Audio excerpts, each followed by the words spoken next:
साधारणतः पहिला जॉब मिळाला की खूप खुश होतात, पण माझं आयुष्य असाधारण आहे. माझं पांड्यासारखं झालंय. वर्ल्ड कप जिंकूनही जीवनात दुःखच आहे. विषय असा झालाय की ऑफर लेटर मिळूनही घरचे ऍक्सेप्ट करून देत नाहीत. एक दिवस पूर्ण त्यांना समजावण्यात गेला, दुसरा दिवस उगवताना तू ऍक्सेप्ट करू शकतो अशी गोड बातमी घेऊन आला. पण तो दिवस मावळताना रिजेक्टेड वर शिक्का मारून तात्पुरता मिळालेल्या रोजगारावरून परत बेरोजगार संघटनेत प्रवेश केला. तात्पुरता का होईना आनंद तर होता. तो सेलिब्रेट करायला मित्राकडे येऊन चिमणी उडाल्याचा खेळ चालू केला.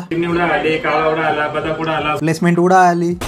शाळेत रायटिंग पॅडला बॅट बनवून क्रिकेट खेळायचो. आता कॉलेजच्या प्रोजेक्टचा पहिल्यांदा योग्य वापर केला आहे. पहिल्याच बॉलला तुमच्या भावाने विकेट घेता घेता राहिली. मी गल्ली क्रिकेटचा लय मोठा बॉलर होतो. सगळे एकदम समजूतदार आहेत, भांडणं करत नाही.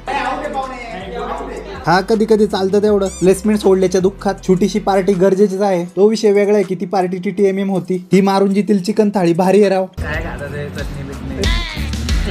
रात्रीचा हा झाकझुकवाला ससा गाडी चालवतोय. हे पुण्याचे रस्ते, इथे काही होऊ शकते.